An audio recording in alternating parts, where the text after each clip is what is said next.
تاریخ کے اوراق پر موجود چھپے حقائق کی تلاش نہ صرف مشکل ہوتی ہے بلکہ ناممکن، لیکن میں کرتا ہوں آپ کے لیے ایسے تاریخی حقائق کی تلاش جو کہ آپ نے کبھی نہ دیکھی ہوں نہ سنی ہوں۔ اس وقت میری موجودگی ہے صوبہ خیبر پختونخوا کے شہر ڈیرہ اسماعیل خان میں، اور جہاں سے مسافر پاکستانی کی پوری ٹیم روانہ ہو رہی ہے، اس سے 10 کلومیٹر کے فاصلے پر پہاڑ قیسور، جہاں سے میں آپ کو دکھاؤں گا قدیم ترین کھنڈرات نما شہر۔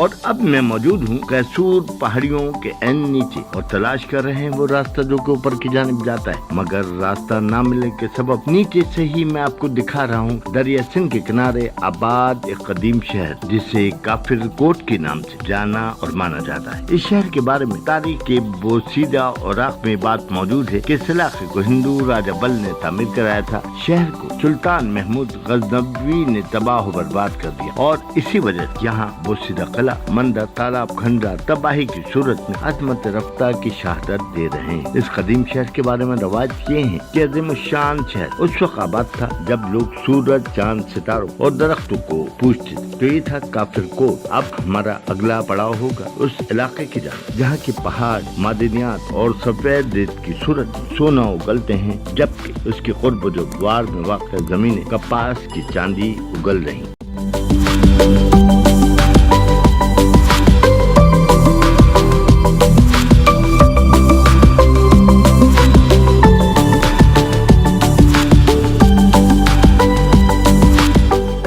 میں ہوں مسافر پاکستانی مختار احمد بھائی جی، کیمرامین شبیر بھٹی اور ٹیم کے دیگر ارکان کے ہمراہ اس پہاڑی سلسلے کے نیچے جو کہ دور سے برف پوش نظر آتی ہے، مگر سفید نظر آنے والی یہ پہاڑیاں برف پوش تو نہیں بلکہ سفید دانے دار ریت سے مزین ہے، جس کا استعمال ملک بھر میں مختلف صنعتوں اور مٹی کے برتنوں کے بنانے میں استعمال کیا جاتا ہے۔ ماہرین کا کہنا یہ ان سفید پہاڑیوں سے ملنے والی سفید ریت 90 سے 95 کوارٹیج کی ریت ہے، جو کہ ملک بھر میں کہیں بھی دستیاب نہیں۔ یہی وجہ کہ اچھے اور معیاری ضرورت سازی اور سینیٹری کے سامان کے استعمال کے علاوہ اسے مختلف صنعتوں میں استعمال کیا جاتا ہے، اور یہ خام مال کے طور پر اس وقت بھی سینکڑوں صنعتوں میں استعمال ہو رہی ہے۔ اس حوالے سے اس وقت ایک کاروباری شخصیت امجد کریم خان بھی ہمارے ساتھ موجود ہیں، جو کہ ہمیں بتائیں گے سفید ریت کے حوالے۔ سر جی، یہ جو ریت ہے یہ تقریباً پاکستان کے بڑے شہروں میں جہاں پہ برتنوں کا کام ہوتا ہے وہاں پہ تقریباً یہ جاتی ہے یہاں سے،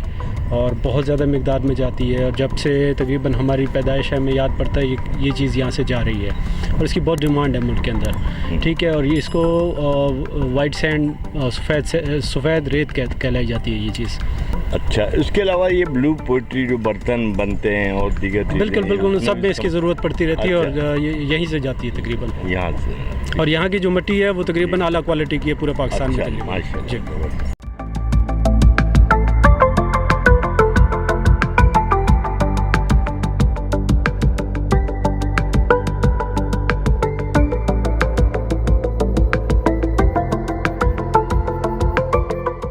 سفید ریت کا استعمال کب، کہاں اور کیسے کیا جاتا ہے، اس کے جاننے کے لیے ایک بار پھر مسافر پاکستانی کی ٹیم روانہ ہو رہی ہے عظیم اور قدیم شہر ملتان، جس کے مٹی کے برتن یعنی کہ بلو پوٹری دنیا بھر میں ملتانی آم کی طرح ایک خاص پہچان رکھتے ہیں۔ اور اس وقت ہم موجود ہیں Alam Khan institute of blue pottery, جہاں آپ کو ریت کے ذریعے بننے والے مٹی کے برتن دکھانے کے ساتھ ساتھ دکھاؤں گا ہاتھوں سے کی جانے والی کاشی گری، جس کی دنیا بھر میں ایک خاص شہرت حاصل۔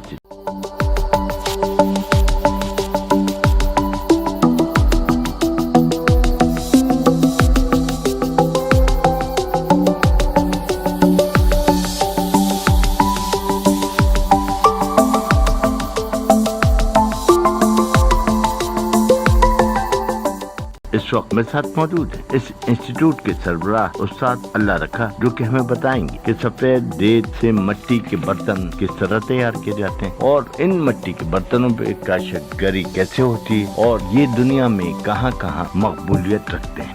اس میں پہلے ہم لوگ ماڈل بناتے ہیں، اس کے بعد مولڈنگ ہوتی ہے، وہ بھی 3-4 مراحل ہیں مولڈ کے۔ مولڈنگ پھر ہم لوگ اس کے بعد اس میں تیار شدہ مٹی اس میں ڈالتے ہیں. مٹی بھی 7 قسم کے پتھروں سے تیار کی جاتی ہے, وہ بھی ایک لمبا پروسیس ہے تیار کرنے کا. وہ پھر ہم اپنے سانچوں میں ڈال کر اس کو شیپ دیتے ہیں مختلف قسم کی. وہ شیپ دینے کے بعد ہم اس کے اوپر ہینڈ میڈ ڈرائنگ کرتے ہیں. ہینڈ میڈ ڈرائنگ کرنے کے بعد اس کے اوپر ہاتھ سے پھر کلر فل کیے جاتے ہیں. اگر کیلیگرافی کی ہے تو پہلے ڈرائنگ کر لی, پھر اس میں کلر بھر دیے. اس کے بعد اس کو ہم لوگ اندر بھٹیوں کے قریب ہال ہے اس میں ہم لے جاتے ہیں, اور اس میں ایک گلیز لیکوڈ ہوتا ہے ہمارا, اس میں ہم ڈپ کرتے ہیں. ڈپ کرنے کے بعد یہ ایک دفعہ پھر دوبارہ سفید ہو جاتا ہے. بھٹی میں پھر ہم ڈالتے ہیں, اور اس کے بعد اس کو قریباً ہم لوگ کوئی 40 گھنٹے کول ڈاؤن کے لیے اس کو ایز اٹ از بھٹی کو بند رہنے دیتے ہیں. پھر تیسرے دن اس کو آہستہ آہستہ اس کو باہر نکالتے ہیں.